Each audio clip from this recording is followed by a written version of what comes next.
Hi, welcome to the Vergas Show. I'm Sherry Hansen. Thanks for joining us today. Thank you, Josh Hansen from Spanky Hearth. Yes. We're in front of your beautiful fireplace again. And, it feels great. Oh, it does feel good. You know, we're kind of coming upon spring, but it still feels pretty good to sit down in front of the fire, doesn't it? Yes, it does, especially overlooking the lake when it's frozen right now and full of snow. Yeah, it does. I was just commenting, it's a little bit cool to sit on this, and so, you know, you got the hot and the cold going on, but what about when people come out to eat?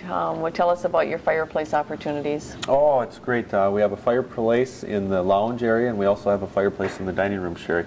We just installed the fireplace in the dining room so it's able to be feasible and workable. Yeah.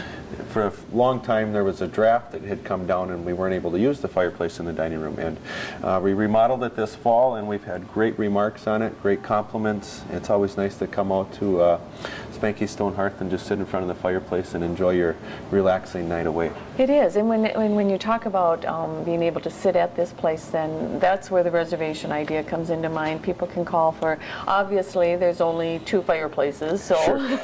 It's kind of like I always say, you know, everybody wants first place in the parade. You know, it doesn't work that way. Not always. But I mean, if you can get your name in and make a reservation, and if the opportunity's there, then you get that prime spot for the night. For sure. And that works out good. And it does go very quickly. Yes, mind you. yeah, that it does. And so be sure and call in and make your reservation, and then if you have the special request, you can ask if that's available at that time. Definitely. Tell me about some of your nightly features, Josh. We have a pretty extensive menu at the restaurant the way it is. We always like to expand off of that a little bit. It challenges myself. So we do what we call at the restaurant is a nightly feature. Mm-hmm. And we'll have a salad feature for the night. We do an appetizer feature.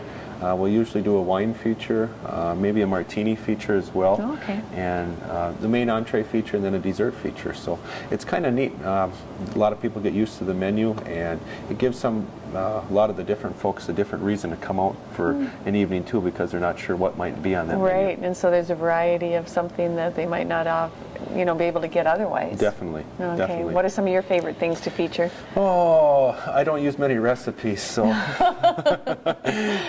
I try to find something in the back cooler, and I just go with that. A lot of days it doesn't work, and we end up it's more of a scratch kitchen in the back, to tell you the truth. And so, but like if you were going to have a feature, if you were to come out and you'd walk into your restaurant and say you were hoping there'd be some fresh fish that was flown in. I'm a big tuna fan, fresh tuna. I also really enjoy sea bass, and those are 2 features that we do have at the restaurant periodically. A lot more in the summer because we're a little more busy in the summer and we have a better volume. Sure. But we still get fresh fish in the winter, usually on Friday afternoons. This week I think we're going to have mahi-mahi on special. And you're still on that program where it gets flown in weekly from Hawaii, so it's fresh. I mean, what happens is I'll call on a Thursday morning and they'll call me back that afternoon, let me know what they caught on their day boats, and it'll show up at the restaurant via FedEx the following morning. That's fresh, yeah. It'd be kind of fun to be down there sometime and catching that fish. You're down in Hawaii actually and say, oh, I'm going to go cook this up in the restaurant. They're still flopping when they come in. Right. So we're talking about how fresh that is, and that comes from Hawaii, but you got something even more fresh that you're able to offer on your menus. That's pretty exciting. Tell me about your local fare. Yes, Sherry. This spring we're going to do a local fare menu, and I'm pretty excited about this. For one, it supports the local farmers, the sustainability, the going green.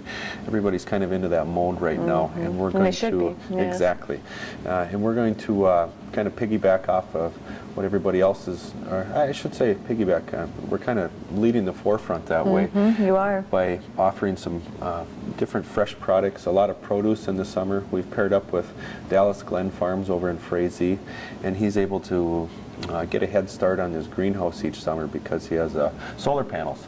Oh, okay. That heats the ground, letting the tomatoes, cucumbers, radishes, carrots, different lettuces grow for an extended amount of time throughout the season. Oh, that's exciting. And it's just 4 or 5 miles down the road, so the nicest thing, instead of having your produce on a truck for a week up to 10 days, it shows up at my doorstep the day he picks it within 20, 30 minutes. I find myself just getting excited about thinking of things growing. We've got so much frozen land out here right now. No leaves on the trees yet. I know, but when you start thinking about the tomatoes and lettuces growing, that's pretty exciting.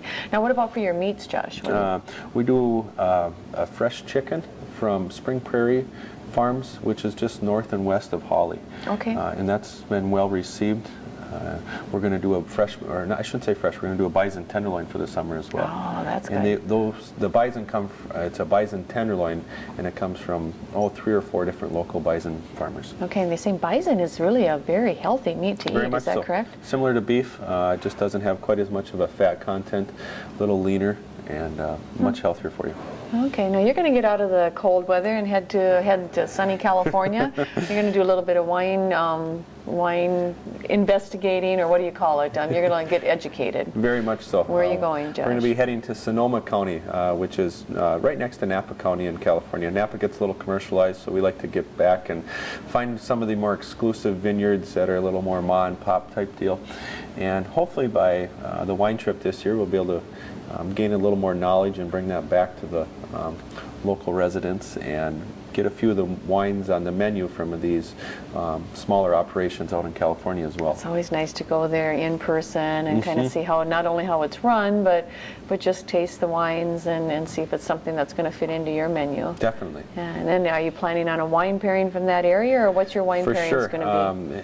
Hopefully, if everything works out okay, we'll find a few different wines that we like from that area, and then we'll feature them or showcase them at a couple of our wine pairings coming up in March.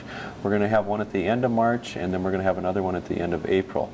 Okay. And so in March and April will be the wine pairings, and then how do they get a hold of you to get on that list to be part of that? They can call the restaurant at 218-334-3555. We're also using email quite a bit, Sherry, and if they want to send their email address, that's a great way for myself to just send out a flyer and let them know the date of the wine pairing as well. Okay, that works out good, and hopefully we'll have an exclusive show just talking about the wine pairing that you're going to be having soon, yes. in March and April, and so we'll be having something on that. Josh, if they can't make it out to the restaurant, or if they do make it out to the restaurant and you're looking for a special gift from here, you've got some of your apparel. We've got the t-shirts that people can get in on, and the sweatshirt like you're wearing. Yes. At any time you can get the maple syrups that you offer, and you've got the wild rice. There's little gifts that they can take home from the restaurant too, isn't there? For sure, yeah, little mementos. A lot of times people will take a guest out that's not from this area, and these are some exclusive items you can't find throughout different parts of the country besides here. Well, it's fun to be able to just wear some of the nice apparel. So definitely. So thanks for joining me on the Vergas Show, Josh. Thank you for supporting the Vergas Show. We really appreciate all the businessmen that do that, and for so sure. Hopefully you have time to come out to Vergas. Have a good day. Yeah. One more thing, it's Sherry's birthday today. It's her 50th birthday, so I would like to say happy birthday, Mother. All right, thank you.